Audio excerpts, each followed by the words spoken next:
Senator from New Jersey. Thank you very much, Mr. President. If you look at the United States of America today compared to, say, when my dad grew up, we've seen very disturbing trends in our economy. In fact, we do not have the same economy, the same bargain that we had in my parents' generation that we have right now. You see, even if you were someone that had a minimum wage job back in the 50s and 60s or the 1960s, if you worked that minimum wage job, you were making the equivalent of over $20 an hour now. In fact, the bargain was that in the United States of America, if you were willing to work hard, if you were willing to sweat and struggle and sacrifice, you could make ends meet, you could make it work. Well, what we've seen, disturbingly, over the last few decades is that economy twist and contort. We've seen massive disparities of income come about in our nation, with the wealthy getting wealthier and wealthier, doing better and better, compounding, doubling down on their privilege. But you see the middle class shrinking in the United States of America, and the poverty trap, where people are playing by the rules, where people are working hard. They've seen their wages stagnate and everything going up. Prescription drug costs, cost of food, cost of childcare, the cost of college. The bargain in our country is not working now, and we need to do something to change this. At a time that American families are feeling the burn and the challenge of high taxes, low income, high costs, we could be targeting middle-class Americans. We could be targeting low-income earners in a bipartisan tax bill that would not only help those who are struggling in America, but when you give a break, a tax break to those folks, that money gets reinvested in our economy because people spend that money, and you literally have a turbocharge, a boost to our overall economy. But that's not what we're seeing right now. We are on the verge tonight, as the Republicans scramble for their votes, we're on the verge tonight of doing something completely counter to what evidence, facts, and logic would tell you to do if you were going to devise a tax plan to truly help the middle class, to truly help working Americans, to truly help those struggling, wondering why they're not doing as well as their parents do. Understand this, if you are a baby boomer in America, 90% of baby boomers in America, by the time they were 30, were doing better than their parents economically. Well, that has now been cut in half in the United States of America. If you're a millennial born in the 80s, it's now half of that rate are doing better than their parents because of the challenges I'm describing, because of the economic hardship, because the bargain isn't working. Everything's going up, but wages are stagnating. We know factually for the past 40 years, while workers' wages have failed to rise alongside increased productivity, workers are getting more and more productive, but for 40 years now, workers' wages have failed to rise alongside of that increase in productivity. What we have seen is that corporations, their profits have reached a 60-year high. The facts in our country are disturbing when we see indices of social mobility, the ability for someone born poor to make it out of poverty. We see other nations, from Canada to classist England, doing better and increasing social mobility better than we are. We see other countries out-Americaning us, taking what is the very idea of the American dream, that every generation should do better than the one before, and showing more progress toward that dream than we are. Social mobility, integral to our country, disappearing, wages stagnating, corporate profits all-time high. Costs skyrocketing. Everyone here knows it. I live in the Central Ward of Newark, New Jersey. I see it in the faces of families at grocery stores, hardworking families working full-time jobs, sometimes dual earners, finding it hard to make their money stretch to meet their family's needs, often finding themselves with more month at the end of their money than money at the end of their month. Families all across America sitting at kitchen tables, finding it hard to balance their budgets, parents who are working 2 jobs, trying to figure out how their kids are going to get to college and come out without tens of thousands, over $100,000 worth of debt. The bargain is not working, and we should be working in this body to figure out a way to empower the overall economy and empower middle-class workers. We're not doing enough to help American workers' incomes grow. We're not doing enough to make the bargain work. We're not doing enough. But I'll tell you this, the tax plan that seems to be moving to the floor today, it will not help restore that American bargain. It will not help reinstate the American progress. It won't get us back to those days, and it won't help American workers. It will actually make things worse over the long term. We can debate philosophies about tax codes all we want, but we cannot debate facts. And the fact of the matter is, this plan is not pro-growth, it's anti-middle class. It's not pro-worker. It's an even more severe violation of that bargain between American workers and this nation that created our modern economy. It's an affront to the idea of hard work earning a living wage in America. This plan is not investing in the success of American workers. It's not a plan to give hard workers a break or a boost. It isn't going to make our economy more fair. The bill is poorly designed and devised by the President of the United States and by Republicans in Congress to give a tax cut to those who need it least on the backs of those Americans who need it and deserve it most. Now again, this is not partisan rhetoric. A recent nonpartisan report from the Nonpartisan Joint Committee on Taxation found that on average, Americans earning less than $75,000 will face a tax increase over the next 10 years under this plan. And remember, adding insult to that injury, the corporate tax provisions of this plan are permanent, but the individual tax provisions are not. In other words, this plan actively targets the folks who are struggling the most. It targets them with a tax increase and a sunsetting of the provisions that were intended to help them. Meanwhile, on the other hand, the biggest corporations and the wealthiest individuals will receive a massive tax cut. And they'll receive that tax cut. This is not free money.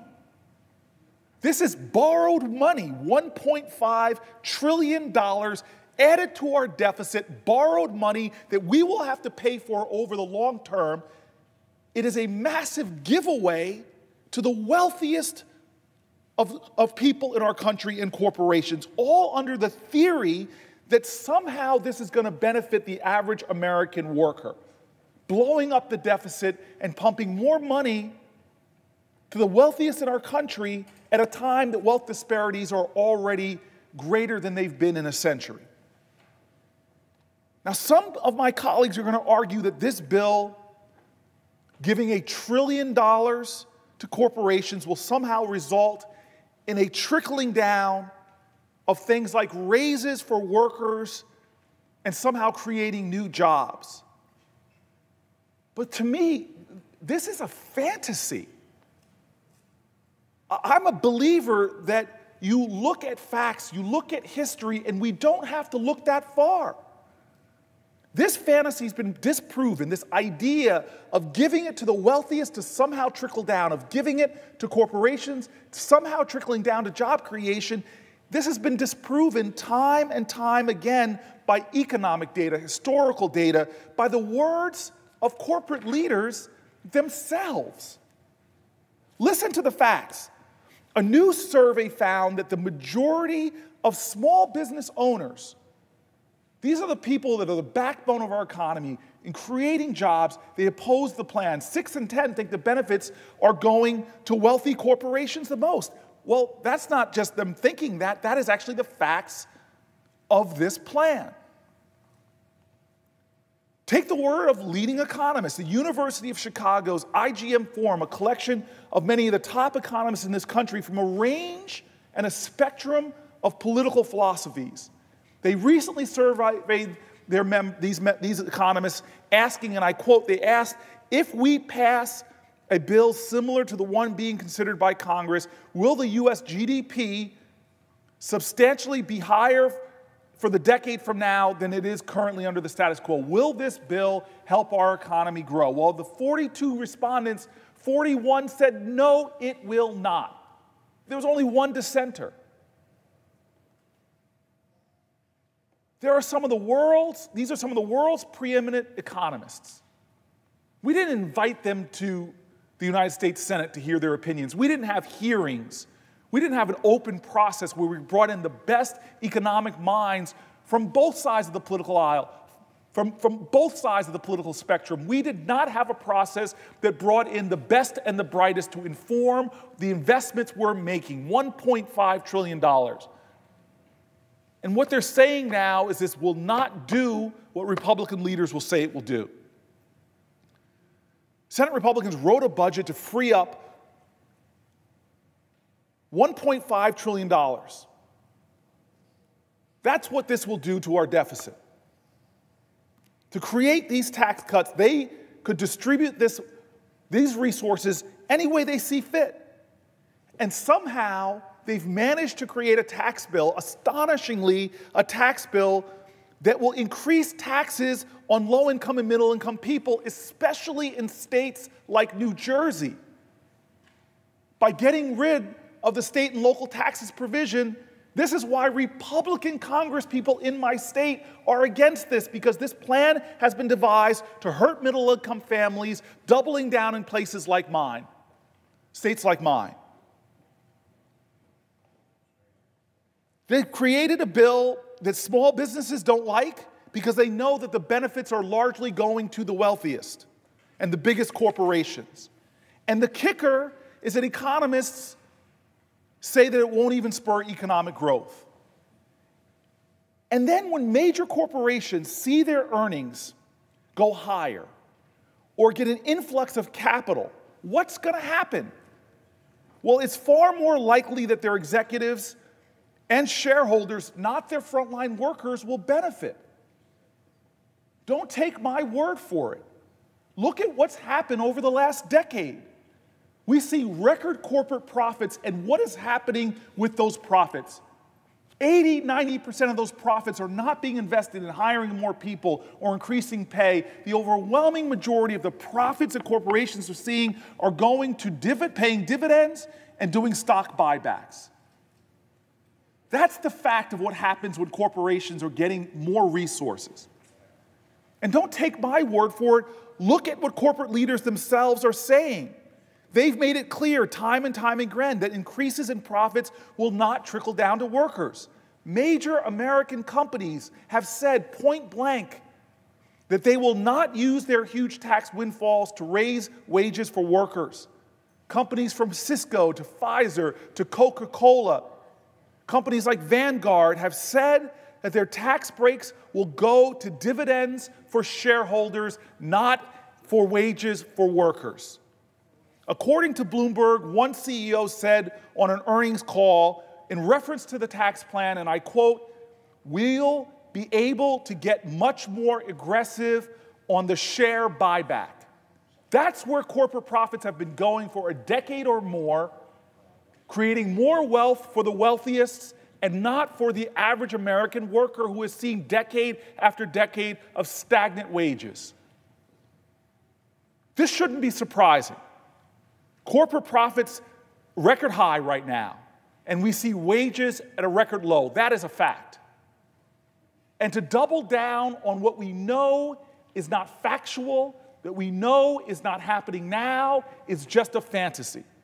Corporations are making more money today than they have in over 80 years, but the average worker's wages are at their lowest point in 6 decades. But this plan gives more wealth to corporations and not direct tax relief to middle-class workers and low-income workers.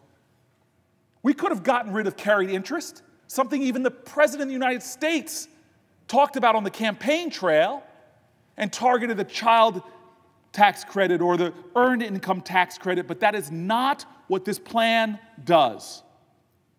This tax plan is a fundamental and costly misdiagnosis of the problems facing American workers across the country. And the right way to go about addressing them is not being done. So here's an idea. Instead of giving massive tax breaks to corporations and hoping it somehow gets to workers, let's just give the money directly to workers by giving the lion's share of this tax break to middle class, working class, and low-wage earners. This is not complicated. We don't need some fancy system of hoping things will trickle down. Let's cut out the corporate middleman. That's a bill I would support. We should have been discussing here in a bipartisan meeting, in hearings, discussing how we can empower American workers and the middle class. Because the problem with the economy today is not that the rich are not getting richer, it is that middle class workers are not seeing their wages grow. We should be discussing what we can do to break up this culture amongst financial institutions and across the country that prioritize short-term returns over long-term worker investments, that's making CEO after CEO focus on stock buybacks that manipulate their stock prices up and increase their incentivized pay, but are doing nothing for the corporation's long-term strength or the workers that are on the front lines doing the work and actually earning the profits. Right now, despite record profits, investing in the long-term success of their companies and employees through things like pay raises, pathways to promotion, innovation, that has become the exception in American society and not the rule for too many corporations. We have a problem, and this tax bill doesn't address it. It will make it worse. There is no evidence to suggest that the Senate tax plan, which hands 80% of that $1.5 trillion borrowed from the Chinese and other countries that are owning our treasury bonds, that $1.5 trillion, 80% of it, it's going to corporations and business owners and the top 0.1% of the wealthiest estates. There's no evidence to suggest that this will somehow reverse the trend and increase wages for workers. This is insanity, this is folly, this is fiction being foisted upon the American people. Too many employers are failing to hold up their end of the bargain when it comes to fair wages, safe workplaces, workforce investments. And now Republicans in Congress want to reward them with $1 trillion and more. This is bad policy. This is unfair. This is bad faith. This is going to worsen the erosion of the American dream and the American bargain, that people who play by the rules, who work hard, who sacrifice for their families can get ahead. It's not going to stop the trend of stagnating wages. It's not going to stop the trends of everything going up but our salaries. It's not going to be the change that we need. Trickle-down economics, no matter how it's disguised, doesn't work. And Republicans' attempts to camouflage it as tax reform is offensive and won't work for American workers.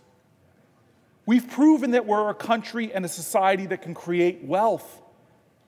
We've got that covered. We've proven. What we haven't proven, and what this tax bill fails to do, is to show that we can be a society that can create great wealth and great opportunity for all. We've gotten off the tracks from where we've been generations before. We've got to get this train back moving in a direction that takes all of its cars, all of the American people, to the promised land that this country needs to be, must be, and was designed to be. This is the challenge before us right now. To stop a tax bill that will make our problems and the disturbing trends worse, and design one that's directly targeting middle-class Americans, working-class Americans, with enlightened policy that will help our nation be one that fulfills its promise and its dream. Mr. President, I yield the floor.